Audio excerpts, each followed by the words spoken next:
حول ولا قوة إلا بالله العلي العظيم. أعوذ بالله من الشيطان اللعين الرجيم. بسم الله الرحمن الرحيم. رب اشرح لي صدري ويسر لي أمري واحلل عقدة من لساني يفقهوا قولي. اللهم صل على محمد وعلى محمد. خیران عزیزان، السلام علیکم ورحمۃ اللہ وبرکاتہ. اقامہ درس کا جو ہے ہم پڑھ رہے تھے کہ قرات کے مستحبات و مکروہات کیا کیا ہیں. ہم جو رکن پڑھیں گے تو وہ رکن کو ادا کرنے کا جو طریقہ ہے اس کے بارے میں، کہ رکوع کے واجبات جو رکن میں سے ہے، رکن نماز میں سے ہے، رکوع کے واجبات اور اس کے احکام کیا ہیں. جھکنا، سب سے پہلا جو مسئلہ ہے وہ ہے جھکنا. جھکنا یعنی جو رکوع میں جانا، خم ہونا نماز کا جو رکن ہے اس کے کچھ مسائل ہیں. مسئلہ نمبر 1212، اتنی مقدار میں جھکنا ضروری ہے کہ تمام انگلیوں کے سرے من جملہ انگوٹھا زانوں پر رکھ سکے. عورتوں کے لیے اس مقدار میں جھکنا احتیاط واجب کے بنا پر ہے. ٹھیک ہے، عورتوں کے لیے احتیاط واجب کے بنا پر کیا ہے، ہم جب جھکیں تو اتنا جھکیں، اتنی مقدار میں جھکیں کہ انگلیوں کا سارا سرا اور انگوٹھے کا، ٹھیک ہے نا، گھٹنے تک پہنچنا چاہیے. اور یہ احتیاط واجب کے بنا پر عورتوں کے لیے ہے. 1213، جھکنا رکوع کے قصد اور پروردگار عالم کے مقابل میں خضوع کی نیت سے ہو. بس اگر دوسرے قصد سے، مثلا کسی جانور کو مارنے، کسی چیز کو زمین سے اٹھانے کی نیت سے جھکے تو اسے رکوع شمار نہیں کر سکتا ہو اور دوبارہ رکوع کے لیے جھکے اور اس عمل سے رکن زیادہ نہیں ہوگا اور نماز باطل نہیں ہے. یعنی اگر نماز کی حالت میں ہے نماز گزار اور اگر کوئی چیز نیچے سے اٹھانا چاہ رہا ہے تو اگر وہ چیز اٹھا رہا ہے، یعنی اگر رکوع میں جاتا ہے تو رکوع کی نیت یہ ہے کہ اللہ کے سامنے کیا ہے، خشوع کی نیت سے وہ جھکے، تب وہ رکوع شمار ہوگا. اللہ اگر اس حالت میں نہ ہوگا، یعنی کسی قصد سے جھک رہا ہے، کوئی چیز اٹھانے کی قصد سے، کوئی چیز رکھنے کی قصد سے اگر جھکا ہے تو وہ رکن شمار نہیں ہوگا، یعنی رکوع شمار نہیں ہوگا. اور پھر اس کے بعد جب وہ رکوع بجا لائے گا تو وہ کیا ہے، اضافہ رکن نہیں ہوگا. اور اس کے جو احکامات ہیں کہ وہ جو اضافی جھکا ہے وہ آپ لوگوں کو درسوں میں پتہ چلے گا. پھر مسئلہ نمبر 1214، جب بھی کوئی شخص رکوع معمول کے خلاف بجا لائے، مثلا دائیں یا بائیں طرف جھکے یا زانوں کو آگے کی طرف نکال دے، اگرچہ اس کا ہاتھ زانوں تک پہنچ رہا ہو، اس کے رکوع صحیح نہیں ہے. یعنی رکوع کرنے کا جو طریقہ ہے کہ ہم اپنے سر کی طرف، یعنی ہم اپنے مقابل کی طرف جھکیں اور جس طرح سے ہم رکوع کرتے ہیں ویسے ہی رکوع کرنا ہے. اگر کوئی لیفٹ سائڈ یا رائٹ سائڈ پہ اپنے جا کے بینڈ ہو جاتا ہے، جھک جاتا ہے اور اس طرح چاہے کہ رکوع کر لے سر کی طرف، یعنی سامنے کی طرف نہ کرے تو وہ رکوع شمار نہیں ہوتا، اس کو رکوع نہیں کہا جاتا اور وہ باطل ہوگا. مسئلہ نمبر 1215، اگر رکوع کی حد تک جھکے لیکن انگلیوں کے سرے کو زانوں پر نہ رکھے تو کوئی حرج نہیں ہے. یعنی اتنا جھکنا ہے جس کی مقدار بتائی گئی ہے کہ انگلیوں کا سارا سرا جو ہے وہ ہمارے گھٹنوں تک پہنچنا چاہیے، ٹھیک ہے نا. لیکن شرط یہ نہیں ہے کہ ہاتھوں کو گھٹنے کے اوپر رکھے. اگر وہ ہاتھ کو گھٹنے پہ نہیں رکھتا ہے لیکن اتنا خم ہو جاتا ہے، اس کے رکوع صحیح ہے اور کافی ہے. مسئلہ نمبر 1216، جس کا ہاتھ اور زانوں دوسروں کے ساتھ اور زانوں سے فرق رکھتا ہو، مثلا اس کا ہاتھ بہت لمبا ہوگا، اگر تھوڑا جھکے تو زانوں تک پہنچ جائے گا. اس کا زانوں دوسرے لوگوں سے نیچے ہو کہ زیادہ جھکے گا تو ہاتھ زانوں تک پہنچے گا، تو اس کے لیے معمول کی مقدار میں جھکنا کافی ہے. ٹھیک ہے نا. ہاتھوں کی لینتھ کے حساب سے بتایا جا رہا ہے کہ کسی کا ہاتھ لمبا ہوتا ہے کہ ذرا سے بھی جھکتا ہے تو گھٹنوں تک پہنچ جاتا ہے، کسی کا چھوٹا ہاتھ ہوتا ہے کہ اسے زیادہ جھکنا پڑتا ہے اپنے گھٹنوں تک پہنچانے کے لیے ہاتھوں کو. دونوں ہی صورتحال میں یہ کہ اتنا جھکنا ہے کہ معمول کے اعتبار سے کہ دیکھنے والا کیا کہے، اسے لگے کہ ہاں وہ جھک رہا ہے، اتنی مقدار میں وہ خم ہو. 1217، جو شخص رکوع بیٹھ کر کرتا ہے اسے اتنی مقدار میں جھکنا چاہیے کہ اس کا چہرہ زانوں کے برابر پہنچ جائے، اور احتیاط مستحب ہے کہ اتنی مقدار میں جھکے چہرہ سجدہ کرنے کی جگہ کے برابر پہنچ جائے۔ یعنی جو بیٹھ کر نماز پڑھتے ہیں تو وہ بیٹھ کر جو نماز پڑھتے ہیں، جس طرح سے وہ بیٹھ کر رکوع میں جاتے ہیں تو اتنا زیادہ، اب یہاں پہ جو مسئلہ ہے وہ تو ہم ابھی تک کھڑے ہونے کا مسئلہ پڑھ رہے تھے کہ کھڑے ہونے پر کتنی مقدار میں جھکنا ہے۔ اب جب بیٹھا ہوا انسان رکوع میں جائے گا تو اسے اس حد تک بیٹھنا ہے کہ اس کا جو دونوں زانو ہے جو وہاں تک کیا ہے اس کا سر پہنچے، اس کا سر خم ہو، یا یہ کہ سجدے کی احتیاط مستحب کے بنا پر، یعنی احتیاط مستحب یہ ہے کہ وہ سجدے کی حالت میں یعنی سجدہ نہ کرے لیکن اس حد تک اپنے آپ کو خم کر لے۔ خوب، مسئلہ نمبر 1218، اگر رکوع کی حد تک پہنچنے کے بعد جان بوجھ کر سر کو رکوع سے اٹھا لے اور دوبارہ رکوع کی حد تک جھکے تو اس کی نماز باطل ہے۔ یعنی جان بوجھ کے اگر یہ فعل انجام دیتا ہے کہ وہاں تک پہنچنے کے بعد اور اپنے سر کو واپس اٹھا رہا ہے جان بوجھ کر، تو وہ کیا ہے، اس کا رکن یہ باطل ہو جائے گا، اس کی نماز باطل۔ رکوع سے پہلے کا قیام متصل بے رکوع، ٹھیک ہے نا، اس کے احکامات، یعنی رکوع سے پہلے جو ہم قرأت کے بعد قیام کرتے ہیں، یعنی جو ٹھہراؤ ہوتا ہے اس کے بعد ہم رکوع میں جاتے ہیں، خوب قرأت اور رکوع کے درمیان کو جو وقفہ ہے، جو قیام ہے، جو رکنا ہے، اس کے احکامات ہیں۔ مسئلہ نمبر 1219، قیام متصل بالرکوع جو نماز کے ارکان میں سے ہے، یہ ہے کہ انسان کھڑے ہونے کی حالت سے رکوع میں جائے۔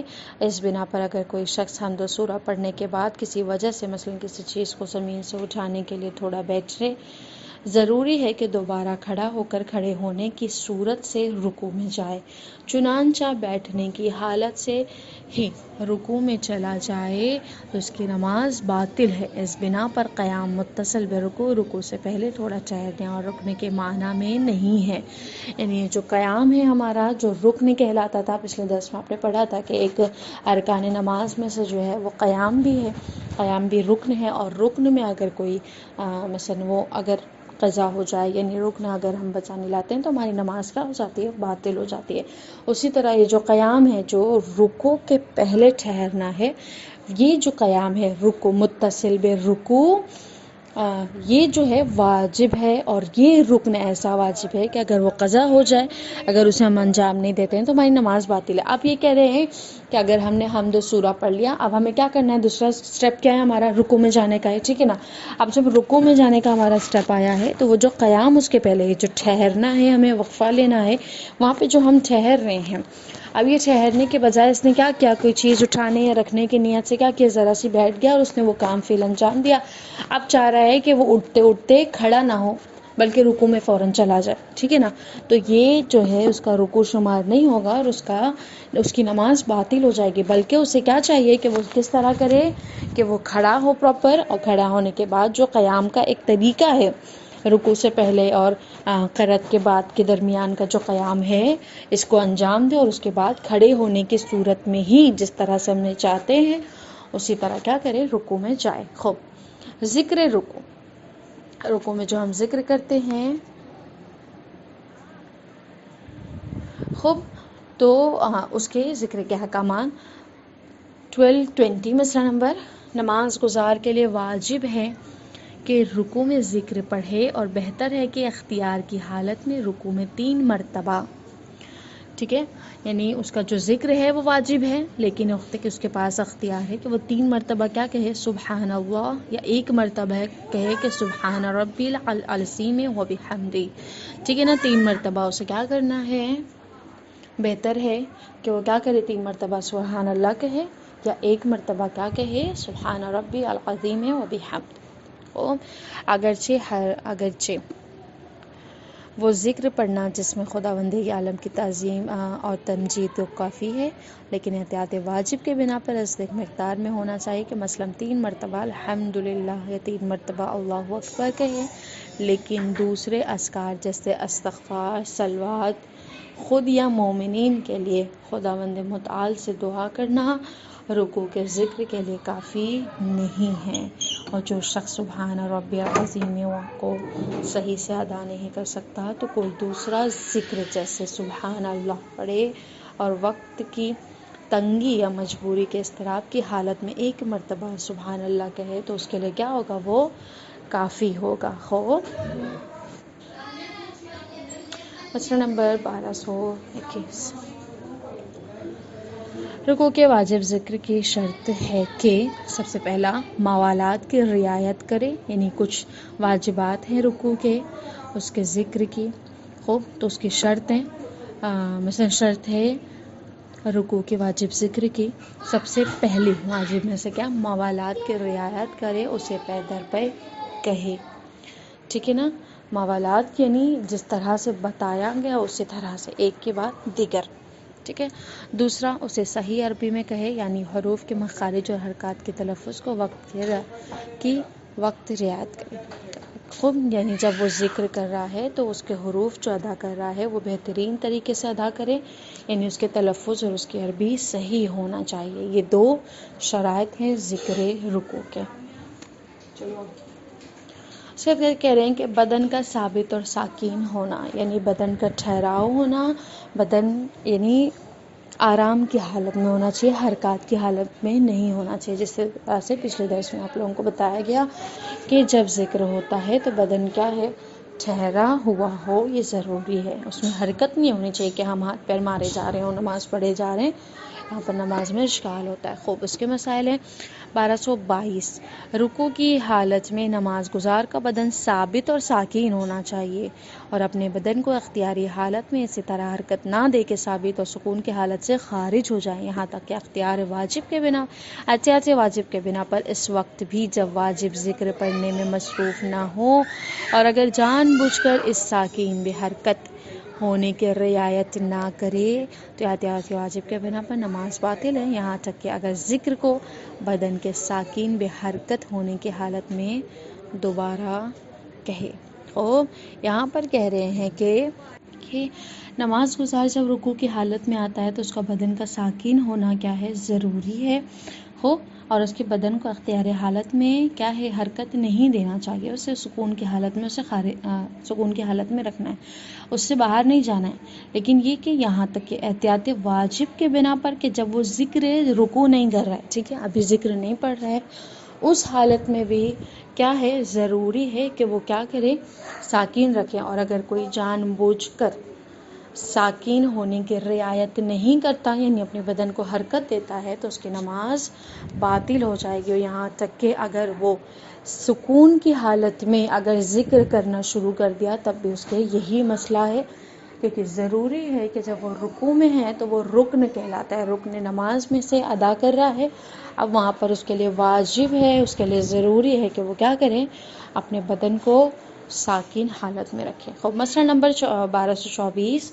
رکوع میں واجب ذکر کے مقدار ٹھہرنا اور ذکر کہتے وقت بدن کا سکون کی حالت میں ہونا ضروری ہے. ٹھیک ہے نا؟ ذکر کے وقت بھی اور یعنی واجب ذکر کی مقدار میں اس کو ٹھہرنا اور ذکر کرتے وقت بھی کیا ہے؟ اپنے بدن کو ساکین میں رکھے. پس اگر رکوع کے مقدار جھکے اور یعنی رکوع کی مقدار میں جھکے اور رکوع کی حد تک پہنچنے یا رکوع کی حد تک پہنچنے کے بعد اور اس کے پہلے بدن سکون کی حالت میں ہو، جان بوجھ کر رکوع کے واجب ذکر کو پڑھے، اس کی نماز باطل ہے. یعنی رکوع میں جا رہا ہے اور جاتے جاتے وہ ذکر شروع کر دیا، یعنی اس حالت میں پہنچ رہا ہے، ابھی تک وہ مقدار جو رکوع کی بتائی گئی ابھی وہ پہنچا نہیں اور اس نے ذکر شروع کر دیا، تو اس کی نماز کیا ہو جائے گی؟ باطل ہو جائے گی. یعنی پوری طرح سے ضروری ہے کہ اپنے آپ کو رکوع کی مقدار تک پہنچائے اور اس کے بعد وہ کیا کرے؟ ذکر کو پڑھنا شروع کرے، اسی ساکین حالت میں، حرکت نہیں دینی ہے. وگرنہ اس حالت میں یعنی اس سے غیر حالت میں، یعنی اس کے علاوہ جو حالت میں وہ پڑھ رہا ہے، حرکت دے کر پڑھ رہا ہے، ابھی پہنچا نہیں، نماز اس کی باطل کہلاتی ہے. خوب مگر یہ کہ دوبارہ بدن کے سکون کی حالت میں ذکر کو رکوع کو پڑھے اور اگر بھول کر ذکر کو بدن کے ثابت نہ رہنے کے حد میں رکوع کی حد تک پہنچنے کے بعد کہے تو ضروری نہیں ہے کہ دوبارہ پڑھے، اگرچہ احتیاط مستحب ہے کہ دوبارہ سکون کی حالت میں ذکر کو پڑھے. لیکن اگر وہ بھول جا رہا ہے، یعنی جان بوجھ کر وہ اس کام کو نہیں انجام دے رہا ہے، اور اس نے اسی حالت میں یعنی حرکت کی حالت میں وہ پہنچتے پہنچتے یا پہنچنے کے بعد وہ اٹھتے اٹھتے ذکر پڑھ رہا ہے اور اس کا یعنی جان بوجھ کر نہیں کیا، تو اس کی نماز صحیح ہوگی، وہاں پر باطل نہیں ہوگی، لیکن احتیاط مستحب یہ ہے کہ وہ دوبارہ سے اس ذکر کو کیا کرے، تکرار کرے حالت سکون میں۔ خوب، مسئلہ نمبر 1225، اگر واجب ذکر تمام ہونے سے پہلے جان بوجھ کر سر رکوع سے اٹھا لے تو اس کی نماز باطل ہے، ٹھیک ہے نا، ذکر ابھی ختم نہیں ہوا اور اس نے اپنے آپ کو رکوع سے اٹھا لیا ہے اور اٹھاتے اٹھاتے وہ اپنے آپ کو یعنی ذکر پڑھتا جا رہا ہے تو اس کی نماز باطل ہوگی، گرچہ رکوع کی حد سے خارج نہ ہو، اور اگر ذکر رکوع کو دوبارہ پڑھے پھر بھی جان بوجھ کر رکوع میں لازم مقدار میں بدن کے سکون کو ترک کرنے کی وجہ سے احتیاط واجب کے بنا پر اس کی نماز باطل ہوگی، چون اس نے یہ کام جان بوجھ کر انجام دیا ہے، اختیاری حالت میں انجام دیا ہے، یعنی وہ جانتا تھا اور اس حالت میں اس نے یہ کام کیا ہے، تو اس کی نماز احتیاط واجب کے بنا پر باطل ہو جائے گی۔ اگر بھول کر یہ کام انجام دیا ہے اس سے پہلے کہ سر رکوع سے اٹھا لے تو اس کی نماز صحیح کہلاتی ہے۔ خوب، رکوع کے بعد کا قیام، اس کا مسئلہ یعنی ہم نے رکوع انجام دے دیا، اس کے بعد سے ہم دوبارہ سے کھڑے ہوتے ہیں اور اس کے بعد ہم کیا کہتے ہیں، سمی اللہ لمن حمدہ، وہ ادا کیا، اس کے بعد ہم کیا کرتے ہیں، سجدے میں جاتے ہیں۔ یہ جو ٹھہرنا ہے رکوع کے بعد، جو قیام ہے رکوع کے بعد جو ہم کھڑے ہوتے ہیں، اب اس کا کیا، اس کے جو مسائل ہیں۔ خوب، 1227، رکوع کا ذکر تمام ہونے کے بعد واجب ہے سیدھا کھڑا ہو اور احتیاط واجب کے بنا پر بدن کو سکون کے حالت میں ہونے کے بعد سجدے میں جائے، ٹھیک ہے نا، وہی مسئلہ جس طرح سے رکوع میں تھا کہ ذکر ختم ہوا، ہمیں کیا کرنا، اپنے بدن کو ساکن رکھنا ہے قیام کی حالت میں، اس کے بعد رکوع میں جانا ہے۔ اسی طرح سے سجدے کے بھی کام ہے کہ جیسے ہی رکوع کو انجام دیا، رکوع کے انجام دینے کے بعد وہ کیا کرے گا، سیدھا کھڑا ہو جائے گا، اب وہاں پر سکون کی حالت میں اپنے بدن کو لے کر آئے گا، اس کے بعد کیا کرے گا، سجدے میں جائے گا حالت سکون میں۔ خوب، ہونے کے بعد سجدے میں جائے، اگر جان بوجھ کر کھڑے ہونے سے پہلے سجدے میں جائے تو اس کی نماز باطل ہو جائے گی، ٹھیک، اور اسی طرح چنانچہ رکوع کا ذکر تمام ہونے کے بعد کھڑا ہو جائے لیکن جان بوجھ کر بدن کے سکون کی حالت میں نہ ہونے کی حالت میں ہونے سے پہلے سجدے میں چلا جائے تو احتیاط واجب کے بنا پر اس کی نماز باطل ہو جائے گی، ٹھیک ہے نا، جان بوجھ کر اگر وہ اپنے نماز مثلا رکوع سے اٹھا اور کھڑا ہو گیا، کھڑے ہونے کے بعد اس نے اپنے بدن کو ساکن نہیں کیا، سکون کی حالت میں نہیں لے کر آیا اور اسی حالت میں جان بوجھ کر کیا کیا، اس نے سجدے میں بھی چلا گیا تو احتیاط واجب کے بنا پر اس کی نماز باطل ہو جائے گی۔ خوب، کچھ سوالات آپ لوگوں کی خدمت میں۔ سب سے پہلا سوال کہ خم ہونا یعنی رکوع کی جو مقدار ہے، حالت رکوع کی مقدار کتنی بتائی گئی ہے عورتوں کے لیے، اس کو بیان کریں۔ دوسرا سوال آپ لوگوں کی خدمت میں یہ کہ رکوع، اگر رکوع کو معمول کے اعتبار سے یعنی معمول کے خلاف انجام دے گا تو آیا اس کا رکوع شمار ہوگا یا نہیں، یعنی جس طرح سے رکوع کو کرنے کے لیے کہا گیا ہے اگر اس سے الگ طریقے سے اگر وہ رکوع کو انجام دیتا ہے یعنی خم ہوتا ہے تو اس کا کیا حکم ہے۔ خوب، تیسرا سوال یہ کہ قیام بھی یعنی متصل بالرکوع، یعنی قیام متصل بالرکوع کسے کہتے ہیں۔ چوتھا سوال، رکوع کے کچھ واجب ذکر کی شرطیں تھیں، 2 شرطیں بتائی گئی تھیں، ان شرطوں کو بیان کیجیے۔ پانچواں سوال یہ کہ اگر کوئی نماز گزار سجدے میں جانے سے پہلے اگر قیام کو انجام نہ دے، یعنی رکوع کے بعد کا جو قیام ہے سجدے سے پہلے کا، اور اس حالت میں یعنی حرکت دیتا ہوا اگر رکوع میں چلا جائے تو اس کی نماز کا کیا حکم ہے۔ صلی اللہ علیہ محمد وعلی محمد، والسلام علیکم ورحمۃ اللہ وبرکاتہ۔